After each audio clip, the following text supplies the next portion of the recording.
The search for Madeline had ended, but for many, it was a moment they had hoped would turn out differently. Madeline's loved ones now coping with the grim discovery, but a legal battle was only beginning. Law enforcement has confirmed the remains are those of Madeline Kingsbury.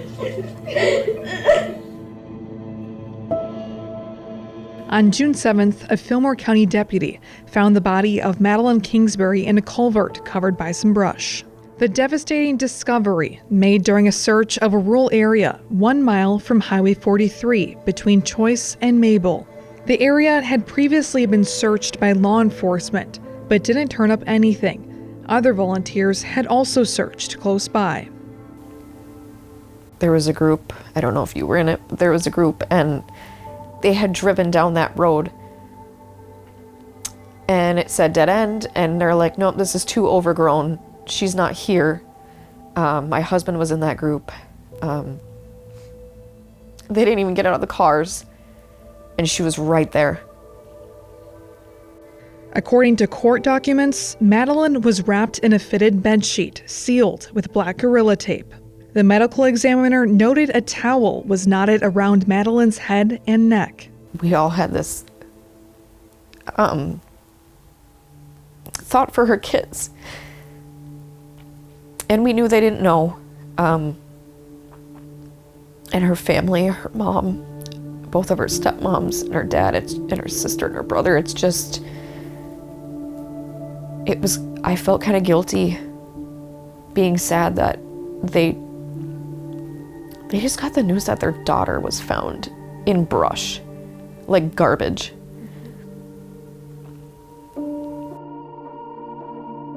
On June 9th, 2 days after she was found, the Winona County District Attorney's Office charged Adam Fravel with 2 counts of second-degree murder.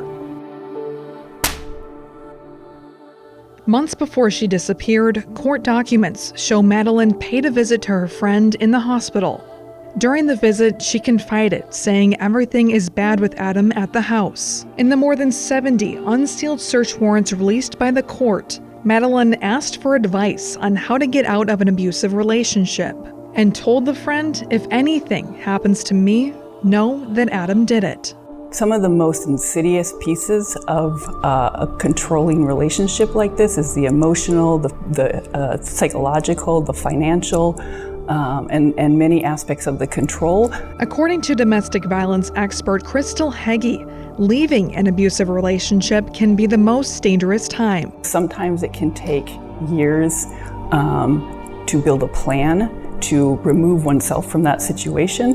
A lot of times there is housing and other financial considerations, children involved, we have schooling and bus routes, and leaving means disentangling everything that person has and everything that has been unified in that relationship.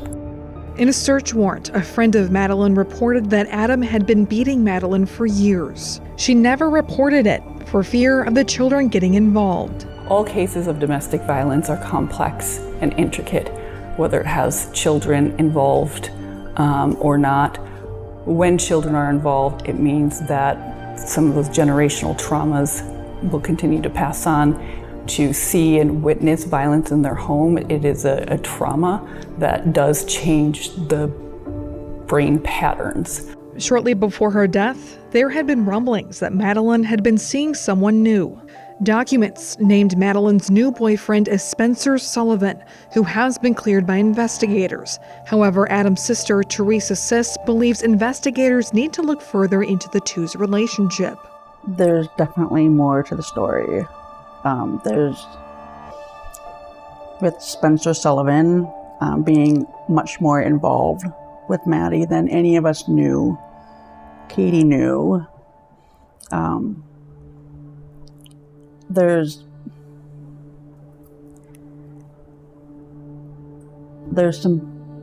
a lot of red flags in that situation, and I can't get anybody to be serious about it. When investigators gained access to Adam and Madeline's townhome, they noted the home did not look disturbed. But deeper digging into Fravel's electronic devices suggested tampering and staging. Cameras had been ripped down, and the SD cards were missing. Adam's phone had been wiped. Tracking applications and location services were disabled after March 30th, one day before Madeline went missing. During an interview on April 1st, an officer noted fresh scratches on Adam's face and neck, all under an inch in length, all vertical. Extracted data from Adam's phone discovered a web search from 6:51 p.m. March 31st asking, "Are dog scratches on face dangerous?" Other data from Madeline's phone revealed an alarming text thread between her and Adam, where she confronts him about putting his hands around her neck and pushing her down in front of the kids. Adam tells her that she'll adjust and that she should mind him. On April 7th, the Frable family's property was searched. Police found a computer tower and a laptop in a dumpster, as well as a burned computer item in a fire pit.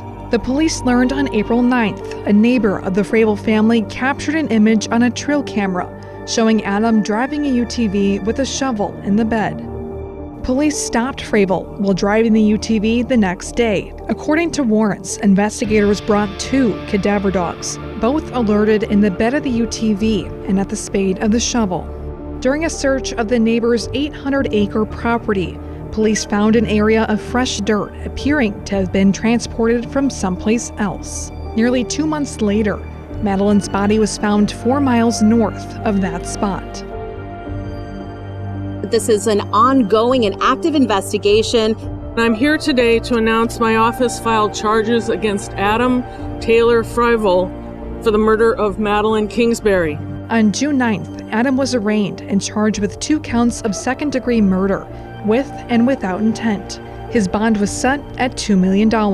Then, in October, a Winona County grand jury indicted Adam with 2 counts of first-degree murder. It never should have happened to Maddie, and it should not be happening to anybody else. I think for people who are trying to support an individual who they feel may be in an abusive relationship, it's very important to know that they are the experts of their own life and they know when or if it's time to leave. So telling a victim of domestic violence that they need to leave takes away their ability to decide for themselves and may put them in more danger. Madeline's family and friends are now gearing up to fight for her and against domestic violence. I've had at least 2 people come up to me now, women from my past, come up to me and go, "I know you and Maddie were best friends. And I would like you to know, because of her story, I've made the decision to leave my significant other because of abuse." Adam's sister Teresa, who herself is a domestic violence survivor, doesn't agree with using Madeline's story for the movement against domestic violence. There was some things in the criminal complaint that don't really bode in Adam's favor. What's your response to that? I've read through all the documents. A lot of things are missing. Let's put it at that. There's a lot of things that the investigators are not putting in there that answer those kind of questions. I don't believe that my brother hurt her at all. There's just isn't, there's no way. There's no way. The families of Madeline and Adam are ready for trial. We'll talk about it and testify in court until we're blue in the face if we have to. Madeline's family will face many legal fees in the fight for justice. To help, there is a fund at Merchants Bank that's open for donations. We have our good days and our bad days. We're all thinking of Maddie all the time. When we drive, when we clean, all the time. And my dad and my stepmom are kept busy with the kids.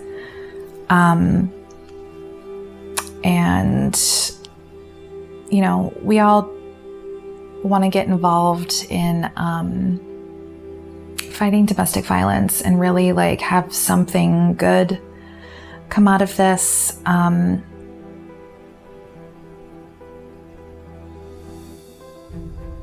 I don't think any of us have fully accepted that she's gone.